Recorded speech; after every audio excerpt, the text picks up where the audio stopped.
दो dog breed world की best guard dog मानी जाती हैं, डॉबरमैन वर्सेस जर्मन शेफर्ड। इनमें से कौन सी डॉग ब्रीड आपके लिए सही है, किस डॉग ब्रीड को आपको रखना चाहिए, किसको अवॉइड करना चाहिए, इसके बारे में डिटेल में जानते हैं।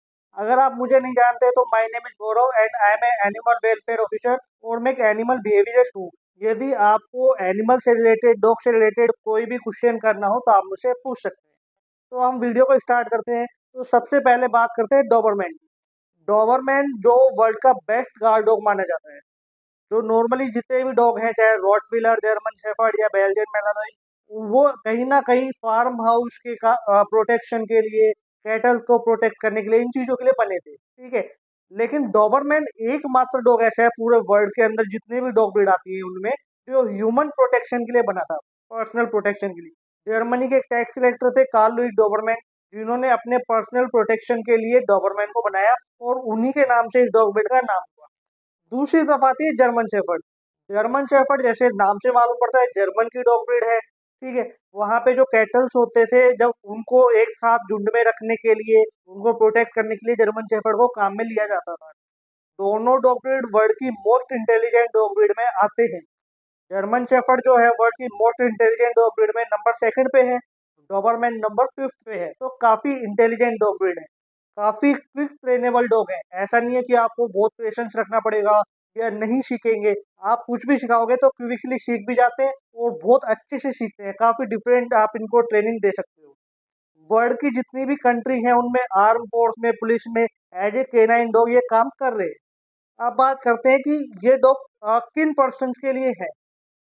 तो जो पर्सन्स एक्टिव हैं, ठीक है, जिन्हें एक गार्ड डॉग चाहिए, एक पर्सनल प्रोटेक्शन डॉग चाहिए, उनके लिए दोनों डॉग ब्रीड बेस्ट है। फैमिली के अंदर बात करें तो दोनों डॉग ब्रीड अच्छे हैं, एक्सट्रीमली लॉयल हैं। अपने फैमिली के लिए, अपने ओनर के लिए मरने को भी तैयार हो जाते हैं, इतने ज्यादा अच्छे डॉग हैं। लेकिन अगर हम बच्चों के साथ बात करते हैं कि हमारे घर में मान लो छोटे बच्चे हैं, तो उस केसेस में जर्मन शेफर्ड बेस्ट है। जर्मन शेफर्ड इतने अच्छे से रहेगा, इतने अच्छे तरीके से, केयरिंग तरीके से रहता है बच्चों के साथ कि उसके को हम कंपेयर नहीं कर सकते किसी भी गार्ड डॉग ब्रीड के साथ। इसलिए कहा जाता है यदि आप फर्स्ट टाइम डॉग ओनर भी है और आपको एक गार्ड डॉग रखना है तो आप जर्मन शेफर्ड रखिए। डॉबरमैन भी बच्चों के साथ अच्छे से रहता है, लेकिन वो थोड़ा एग्रेसिव डॉग होता है। उसको जो रखने का तरीका है वो एक अलग होता है, ठीक है। यदि आप बचपन से सोशलाइज करके, ट्रेंड करके, ठीक है, और डॉबरमैन को मैनर्स सिखाते हो, अपने बच्चों को भी मैनर्स सिखाते हो कि डॉबरमैन के साथ कैसा बिहेव करना है, तब कहीं जाके डॉबरमैन अच्छे से रहेगा। और फर्स्ट टाइम डॉग ओनर होते हैं, उनको मालूम नहीं होता कि किस तरीके से डॉबरमैन या रॉटविलर जैसी डॉग ब्रीड को रखना है।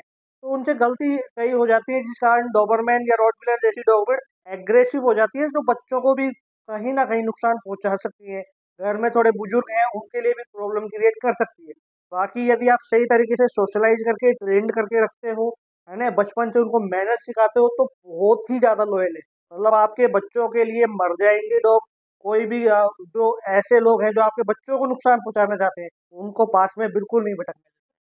अब डोबरमैन की बात करते हैं। यदि आप एक परफेक्ट गार्ड डॉग देख रहे हो, जो कि इतना अच्छा हो कि हमेशा एक होता है ना कि एक बॉडीगार्ड होता है जो हमेशा ड्यूटी पे तैनात रहता है, इस तरीके से रहे, तो उस केसेस में डोबरमैन बहुत ही बेहतरीन डॉग।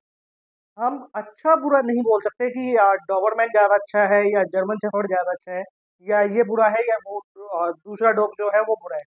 दोनों डॉग ब्रीड अपनी अपनी जगह बहुत अच्छे हैं। डिपेंड करता है आपकी क्या सिचुएशन है। यदि आप फर्स्ट टाइम डॉग ओनर हो, आपको एक्सपीरियंस नहीं है डॉग रखने का, तो आप जाइए जर्मन शेफर्ड की तरफ, ठीक है। यदि आपको अच्छा खासा एक्सपीरियंस है, आप डॉग को रख सकते हो, ट्रेंड कर सकते हो, तो आप दोनों में से कोई भी ले सकते हो, वो आपकी चॉइस है। डॉबरमैन लेते हो तो वो एक्सट्रीमली गार्ड डॉग रहेगा, वो मतलब बेस्ट गार्ड डॉग बोला जाए तो गलत नहीं होता। अब बात करते हैं कि इनको कितना एरिया चाहिए होता है। तो चाहे आपका डॉबरमैन हो, चाहे आपका जर्मन शेफर्ड हो, उनको बड़ा एरिया चाहिए, क्योंकि ये दोनों डॉग ब्रीड वर्किंग लाइन के डॉग हैं। इनको भागना, खेलना, कूदना बहुत ज्यादा पसंद होता है। अगर आपके पास मीडियम साइज का घर है और एक बैकयार्ड भी है, तो भी आप इन दोनों डॉग को रख सकते हो। बट आपको है ना, इसको डेली की डेली 2-3 घंटे वॉक करवा के लाना पड़ेगा, फिजिकल एक्टिविटीज करवानी पड़ेगी। फ्लैट में दोनों डॉग ब्रीड नहीं रख सकते।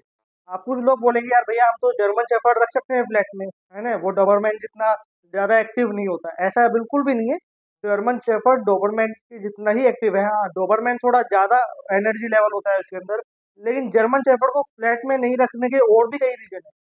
पहला रीजन, अगर जर्मन शेफर्ड सोशलाइज नहीं होगा लोगों से तो वो एग्रेसिव हो जाएगा, फिर वो सोसाइटी में प्रॉब्लम क्रिएट करेगा, क्योंकि फ्लैट के अंदर जब आप रहते हो तो और भी घर होते हैं, वहाँ पे छोटे बच्चे भी आते हैं, कई ऐसे पर्सन भी होते हैं जिनको डॉग से डर लगता है, तो उस केसेस में डॉग उन पे अटैक भी कर सकता है। ऐसा नहीं है करेगा ही, आपको प्रोटेक्ट करने के लिए, है ना, या फिर उसको लग रहा हो कि कोई उसको परेशान कर रहा है, इस केसेस में भी वो अटैक कर देता है, तो वो आपके लिए एक प्रॉब्लम हो सकती है। दूसरी प्रॉब्लम आती है कि फ्लैट के अंदर जर्मन शेफर्ड आप रख रहे हो, तो जर्मन शेफर्ड की एक प्रॉब्लम ये है कि उसके जो बाल हैं वो काफ़ी ज़्यादा झड़ते हैं। तो बाल जगह जगह कई लोगों को पसंद नहीं आते गिरे हुए, बेड पे बाल गिरे हुए, सोफा पे गिरे हुए, तो वहाँ पे भी जर्मन शेफर्ड प्रॉब्लम क्रिएट कर देता है। इसलिए ये दोनों डॉग ब्रीड, चाहे वो डॉबरमैन हो चाहे वो जर्मन शेफर्ड हो, यदि सोसाइटी में फ्लैट्स के अंदर ना रखा जाए तो बहुत बढ़िया होगा। अगर आपके पास बैकयार्ड है, फार्म हाउस है अच्छा, या थोड़ा स्पेस, खुला स्पेस है, तो आप इन दोनों डॉग ब्रीड में से कोई सा भी डॉग ब्रीड रख सकते हो। दोनों डॉग ब्रीड में हेल्थ इश्यूज की बात करें तो डॉबरमैन में कोई हेल्थ इश्यूज नहीं आते हैं, ठीक है। लेकिन अब क्या होता है कि लुक अच्छा बनाने के चक्कर में डॉबरमैन के ईयर क्रॉप कर दिए जाते हैं, तो उस केसेस में यदि डॉबरमैन के ईयर में पानी चला जाए तो इन्फेक्शन होने के चांस बन जाते हैं। बाकी डोबरमैन में ऐसी कोई प्रॉब्लम नहीं आती। हाँ, कई कई बार अगर आप रोंग ब्रीड का डोबरमैन ले लेते हो, यानी जिसकी ब्लड लाइन ज़्यादा अच्छी नहीं है, तो उस केसेस में उसके आँखों के अंदर थोड़ी प्रॉब्लम आ सकती है, बट वो बहुत ही कम होता है, इतना ज़्यादा प्रॉब्लम नहीं आती डोबरमैन। जर्मन शेफर्ड की ब्रीडिंग इस हिसाब से हो रही है आज के टाइम में कि उसमें काफ़ी ज़्यादा हेल्थ इश्यूज आ गए हैं। जैसे कि गर्मी में जर्मन शेफर्ड खाना खाना बंद कर देता है, ठीक है। और जर्मन शेफर्ड को क्या होता है कि कई कई बार उसे हेयर फॉल ज़्यादा होने लग जाते हैं, तो उसमें भी प्रॉब्लम आ जाती है। हिप डिप्लेशिया, एल्बो जैसी प्रॉब्लम आ जाती है। आपने नोट किया होगा कि लोग अच्छा बच्चा दिखाएंगे, ठीक है, बहुत सुंदर भालू जैसा, पीछे से बहुत ही ज़्यादा झुका होता है, और लोग बोलते हैं यही प्योर है। अब एक लिमिट तक तो ठीक है, उसकी जो पीछे से झुकाव है वो एक लिमिट तक तो ठीक है, लेकिन जब जरूरत से ज्यादा झुकाव है तो उसके पीछे के पैर बाहर निकलने लग जाते हैं, तो वो बहुत ही गलत चीज हो जाती है, फिर वो ज्यादा लंबी लाइफ नहीं जी पाता जर्मन शेफर्ड। यदि आपको एक अच्छी ब्लड लाइन का जर्मन शेफर्ड मिल रहा है तो आपके लिए बहुत ही बेहतरीन है। दोनों डॉग में से कोई सा भी आप रखिए, लेकिन आप अपनी सिचुएशन देखिए। अगर आप फर्स्ट टाइम डॉग ओनर हैं तो जर्मन शेफर्ड पे जाइए, आपके पास अच्छा खासा बड़ा स्पेस है और एक परफेक्ट गार्ड डॉग रख रहे हो, तो डोबरमैन भी रख सकते हो, जर्मन शेफर्ड भी रख सकते हो। कोई कंफ्यूजन है, कोई डाउट है तो आप मुझसे पूछ सकते हैं, और ऐसी इन्फॉर्मेशन के लिए बने रहिए इस चैनल पे।